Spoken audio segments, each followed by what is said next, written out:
Today we are with Vandana Shiva from India. First of all, thank you for this interview.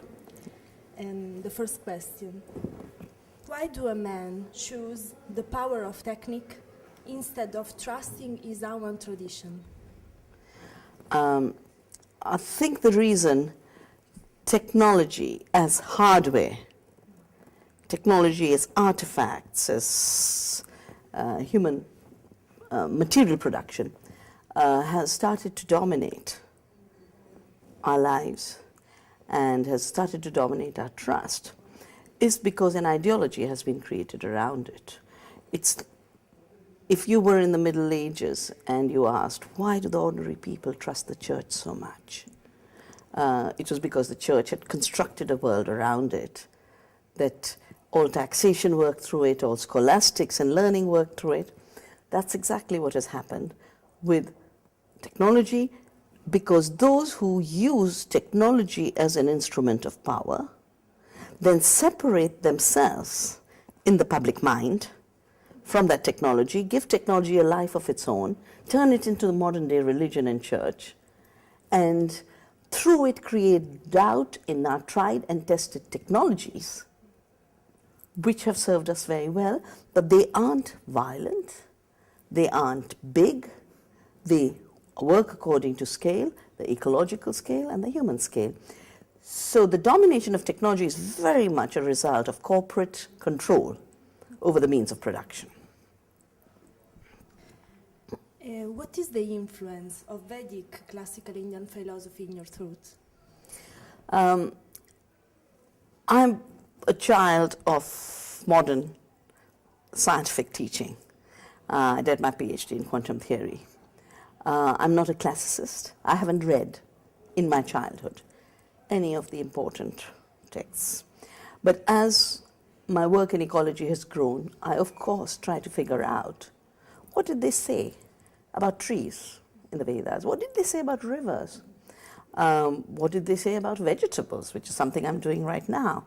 Out of the Vedas, the ancient vegetables that were used, what did they say about the value of particular vegetables? And what I'm finding is that the Vedas say exactly what the best of modern ecological research tells us, that things are connected, that you cannot cut up the world and divide it, that you have a sacred duty to protect nature.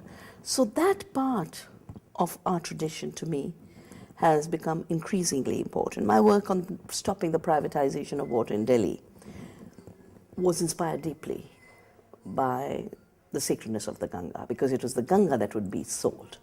And we had organized an entire campaign which said, our Mother Ganga is not for sale. Could you explain to us the meaning of Shakti? For me, Shakti is the all-pervasive energy of the universe. And in our philosophy, that power has been given feminine form. That the masculine is dead, Shiva is dead without Shakti. It's when the two join as Shiva Shakti, then there is power. Shakti also unfolds in the real world, in the different forms of the mountains and the soils, and the different forms of the trees and the seeds and the foods we eat. And in that, Shakti becomes Prakriti, which is the word for nature in Indian philosophy.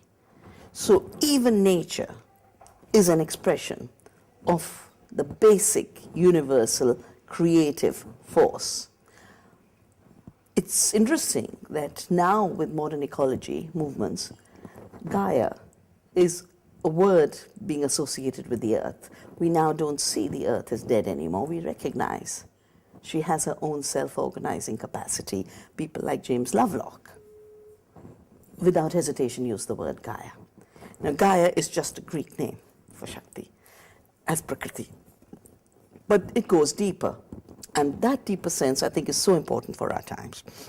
Because industrial civilization, the capitalist world order using money as a dominant form of value, has also killed the living feminine.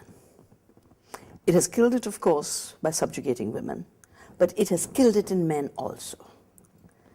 as a result of which there's been a very strange, perverse kind of masculinization in which the masculine is defined as devoid of the feminine.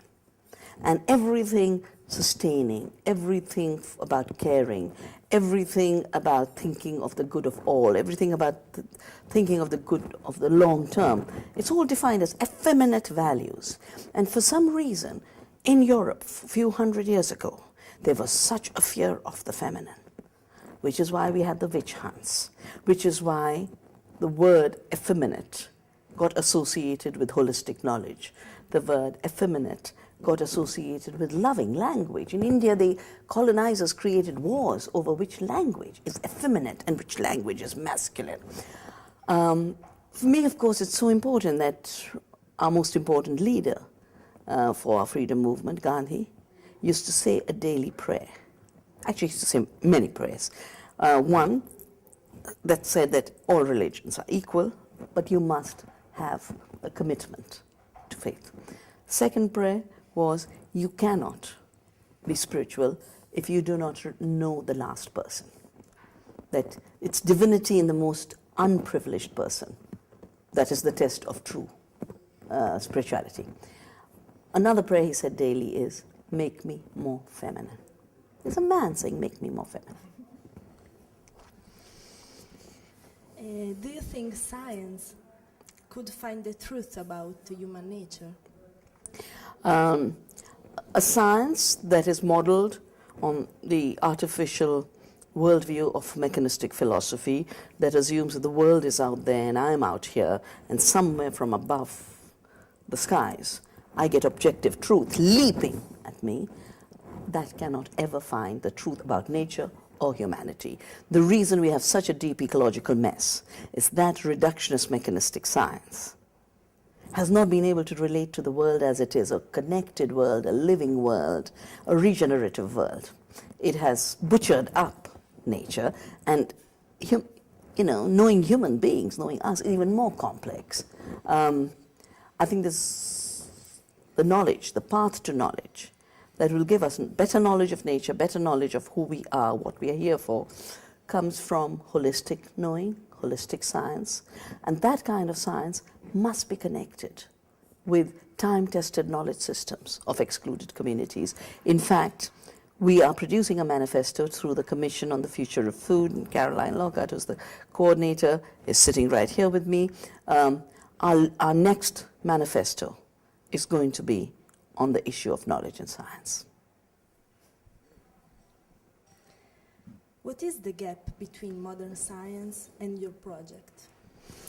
There isn't a gap between the part of modern science that recognizes complexity, that recognizes self-organization, that recognizes diversity, that recognizes interconnectedness, and that recognizes the fact that there is nothing like pure objective fact floating in the world. That's the science I've been trained in, quantum theory. So I have no problem with quantum theory, but I have a deep problem with reducing the world to a machine and assuming the world is only little bits of parts that get hung together by an external agency, the human being. And that science, I believe, is inaccurate. It is too intimately connected with power. It cannot coexist with democracy. And that kind of science is creating both the risks that we face in terms of our health. A very good example is the current swine flu. It's a result of a mechanistic thinking, a mechanistic worldview. So I would say the real authentic sciences that are emerging from our search for knowledge in an independent way, not connected to serving money and commerce and profits. My project of saving biodiversity, making sure we serve nature and out of that service meet our needs. My project that there is no inequality between women and men, between the North and the South, between the rich and the poor. These are all man-made structures. I think that project goes very, very well with an honest science, an honest modern science. It's the corrupted modern science that we have to keep far away.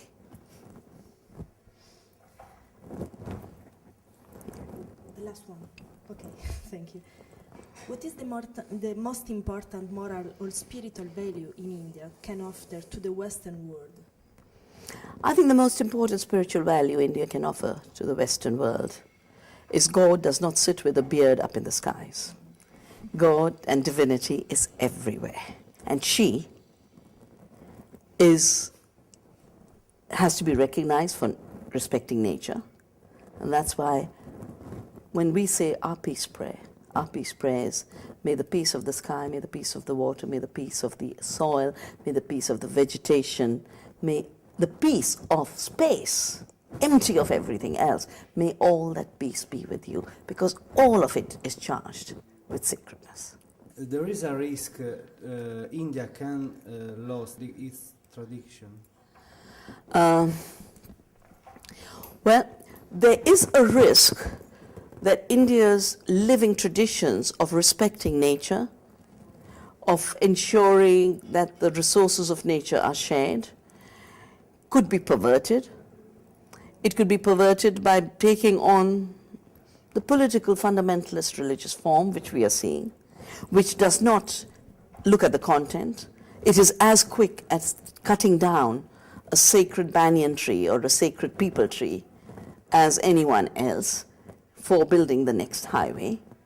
But it would use religion as a political form of getting power by creating polarization between different religions, just for getting votes. That's a big threat, because that means you empty out the content of your tradition. But I'm not so worried about India losing its tradition, because after all, the tradition is spreading worldwide. I mean, we get so many people visiting us and staying with us at our school, which is more like an ashram, and people are searching. And the beautiful thing is, spiritual traditions don't become less by being shared. If you have a box of chocolate and I eat it up, you don't have the chocolate. Yeah. But if you have spiritual knowledge and I share it with you, it multiplies and grows and you don't have less. So I have very deep faith in the groundedness of the spiritual values and traditions of India. And while in the big media it's not there, while in the big political parties it's all the perverse religious use of religion as a political force that dominates.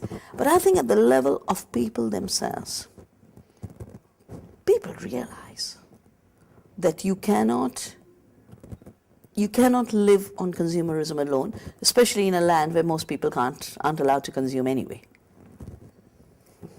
Thank you. Thank you very much.